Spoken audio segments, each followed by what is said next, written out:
Bismillahirrahmanirrahim. Assalamualaikum warahmatullahi wabarakatuh. Selamat malam semuanya. Yang kami hormati Pak Ade Suryanda, MSI, selaku dosen pengampu mata kuliah wawasan pendidikan. Kami di sini sebagai kelompok 1 akan mempresentasikan materi mengenai tujuan, fungsi, dan urgensi pendidikan bagi pengembangan karakter, budaya, dan peradaban manusia. Boleh di next.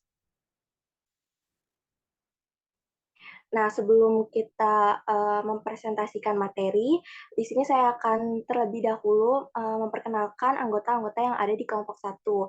Yaitu ada saya sendiri, Amelia Salsasabila dengan NIM 170562239, ada Afri Ardianti dengan NIM 17045190022, ada Muhammad Yusuf dengan NIM 17144222057, ada Muhammad Fikri Al-Ghazali dengan NIM 17056222147, ada Ravena Fianka dengan NIM 171422068, dan ada Wahid Pasya Purnama dengan NIM 17106222080. Boleh di next.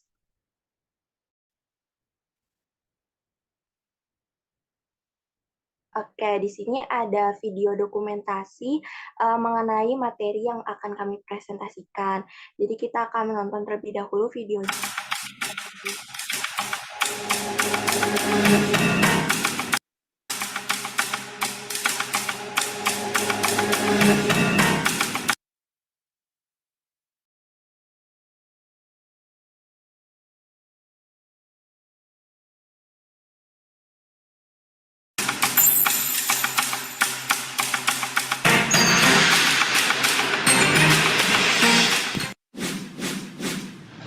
Pentingnya pendidikan bagi masa depan.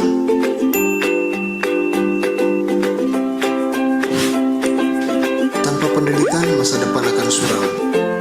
Proses pendidikan adalah mempersiapkan manusia untuk dapat hidup layak di masa depan. Di era modern yang serba instan, setiap manusia membutuhkan pusat informasi dan pengetahuan. Pendidikan masa depan setidaknya memiliki ciri seperti berikut.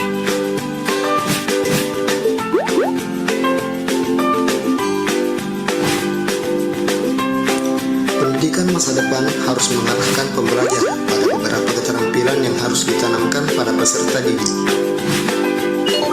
Keterampilan penelitian, sosial, dan komunikasi. Dengan demikian, pendidikan akan membawa angin segar bagi seluruh umat manusia. Pendidikan bisa membawamu ke tempat-tempat jauh. Kesuksesan tidak digapai begitu saja, semuanya butuh proses.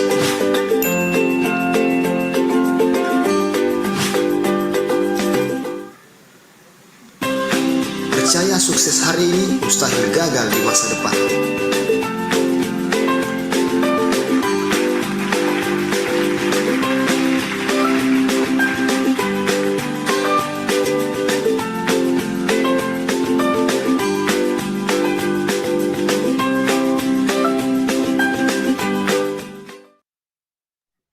Baik, itu dia video dokumentasinya. Boleh di next.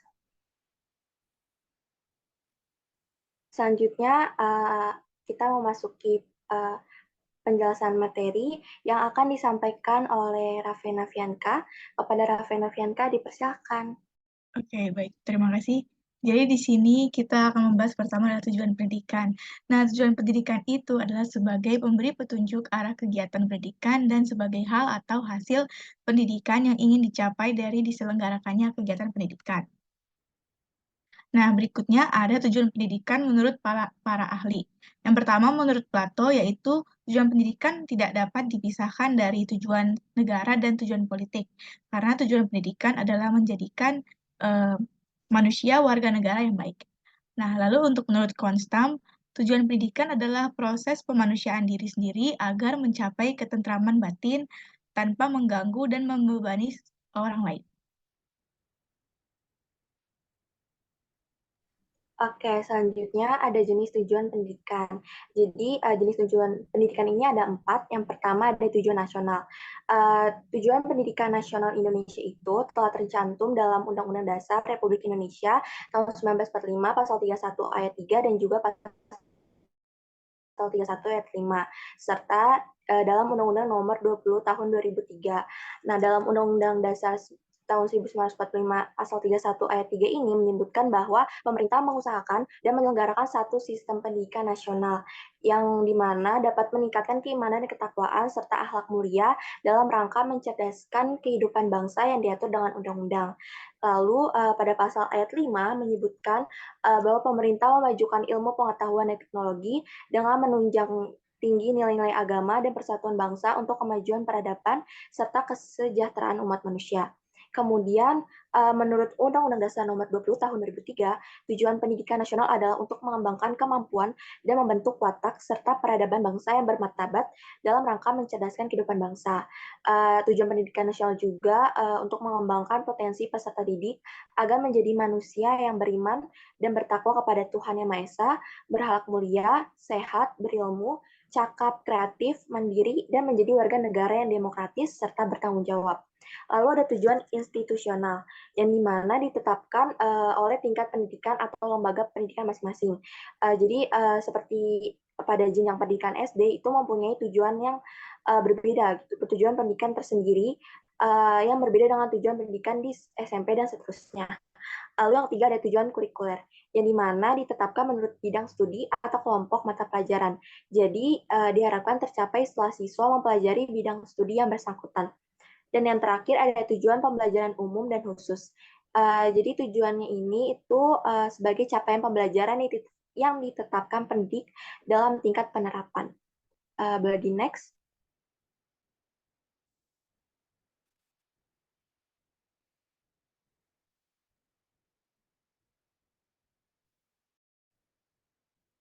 Oke, selanjutnya itu ada fungsi pendidikan. Boleh di next. Nah, di sini ada fungsi pendidikan menurut para ahli. Yang pertama itu ada menurut Pilar, yang dimana fungsi pendidikan termasuk lembaga pendidikan adalah mengembangkan pribadi-pribadi peserta didik agar menjadi manusia susila dan cakap serta warga negara yang demokratis dan bertanggung jawab atas kesejahteraan bangsa dan tanah air di Indonesia. Selanjutnya ada menurut David Popeno, yang dimana pendidikan memiliki 4 fungsi yang termanifestasikan dalam tujuan pendidikan. Itu yang pertama ada fungsi transmisi atau pemindahan kebudayaan dan sosialisasi. Jadi pewarisan nilai-nilai dan norma kebudayaan dari satu generasi ke generasi selanjutnya. Lalu ada menjamin integrasi sosial, di mana merupakan proses mengikuti atau ikut meyakini nilai-nilai yang telah diikuti oleh individu atau kelompok lain dalam masyarakat untuk meminimalisir konflik.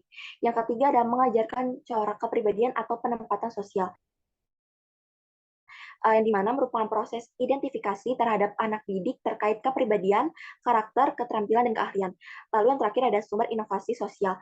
Itu terkait dengan segala macam penemuan-penemuan baru di berbagai bidang yang mempengaruhi kehidupan. Selanjutnya akan dibacakan oleh teman saya, yaitu Yusuf. Nah, selanjutnya itu menurut Horton dan Hood. Yang pertama ada fungsi nyata atau manifest. Mempersiapkan anggota warga untuk mencari nafkah, lalu untuk mengembangkan bakat seseorang demi kepuasan pribadi untuk kebutuhan warga, lalu untuk melestarikan kebiasaan istiadat, lalu untuk menanamkan keterampilan yang perlu untuk dipartisipasikan dalam demokrasi. Lalu ada fungsi laten. Yang pertama itu bertujuan untuk mengurangi pengendalian orang tua. Yang kedua untuk menyediakan sarana perkembangan. Yang ketiga untuk mempertahankan sistem kelas sosial. Dan yang keempat untuk memperpanjang masa remaja.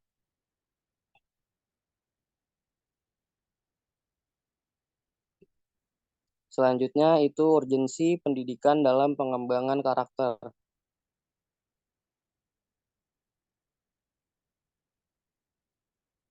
pengertian karakter. Menurut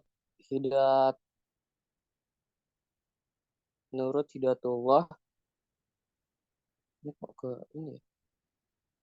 Karakter adalah kualitas, kekuatan mental, moral, atau budi pekerti yang merupakan kepribadian khusus sebagai pendorong serta pembeda antara individu yang satu dengan individu yang lainnya.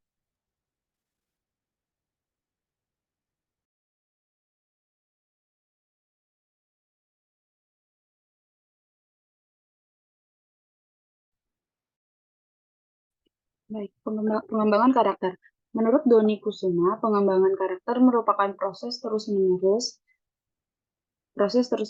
Karakter bukanlah kenyataan, melainkan keutuhan perilaku. Karakter bukan hasil atau produk, melainkan usaha hidup.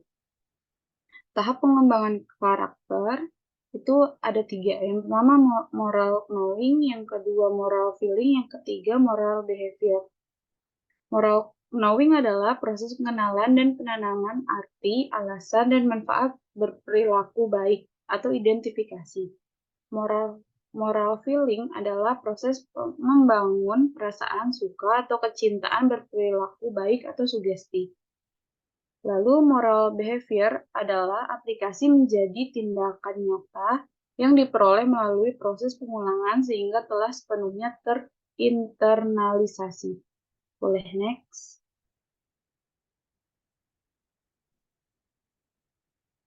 Pengertian pendidikan karakter. Menurut Lichkona adalah suatu usaha yang disengaja untuk membantu seseorang sehingga ia dapat memahami, memperhatikan, dan melakukan nilai-nilai etika yang tinggi.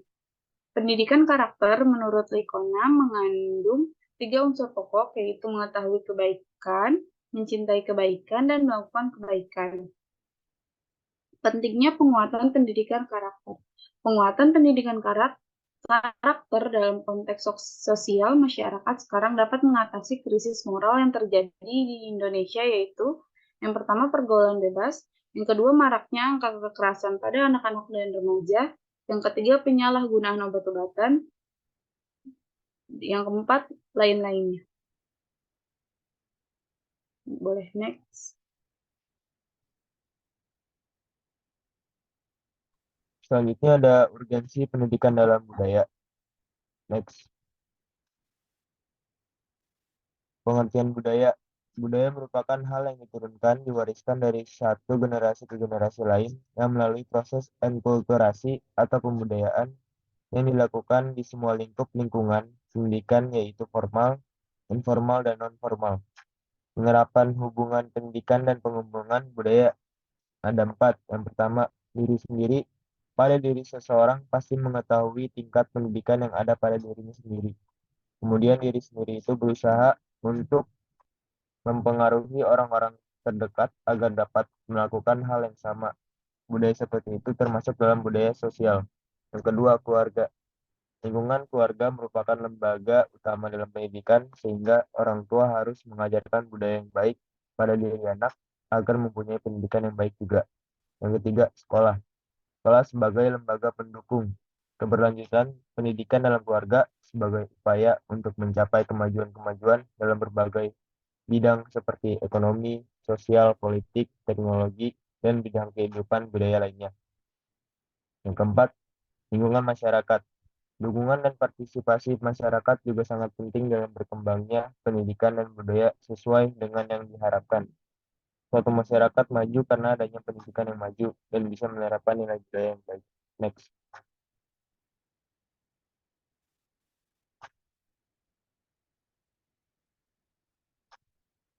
Selanjutnya ada fungsi pendidikan budaya. Yang pertama, memperkenalkan, memelihara, dan mengembangkan unsur-unsur budaya.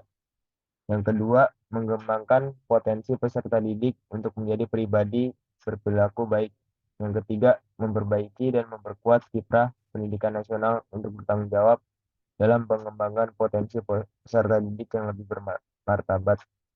Yang keempat, menyaring budaya bangsa sendiri dan budaya bangsa lain yang tidak sesuai dengan nilai-nilai budaya dan karakter bangsa yang bermartabat.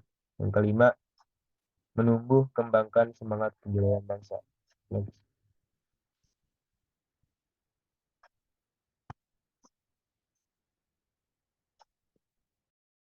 Selanjutnya, saya akan menjelaskan urgensi pendidikan dalam peradaban manusia. For the next.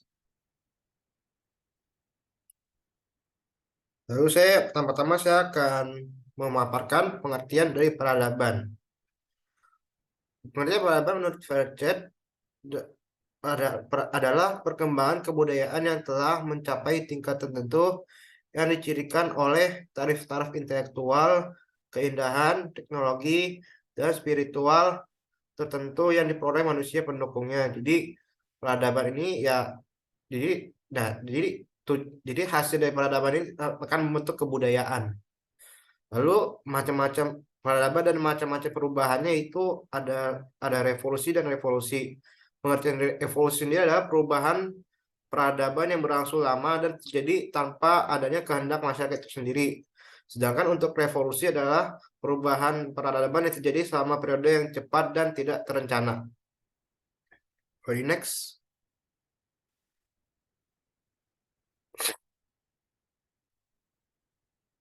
Lalu pendidikan dan responnya terhadap perubahan peradaban. Jadi perubahan peradaban ini mendorong terjadinya inovasi pendidikan. Inovasi pendidikan itu adalah usaha mengadakan perubahan dengan tujuan untuk memperoleh hal yang lebih baik dalam pendidikan, di mana mencakup hal-hal yang berhubungan dengan komponen sistem pendidikan itu sendiri.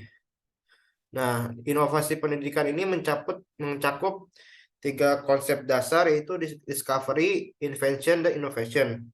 Discovery itu adalah penemuan sesuatu yang sebenarnya benda atau hal yang ditemukan itu sudah ada tetapi belum diketahui orang. Lalu ada invention, yaitu penemuan sesuatu yang benar-benar baru dari hasil kerja manusia. Lalu ada innovation. Innovation ini adalah upaya untuk menemukan objek baru dengan melakukan kegiatan penemuan.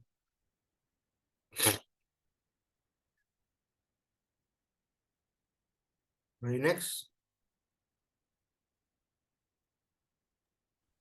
Baik, terima kasih untuk semuanya. Sekian dari kelompok kami, kurang lebihnya mohon maaf. Wassalamualaikum warahmatullahi wabarakatuh. Dah guys.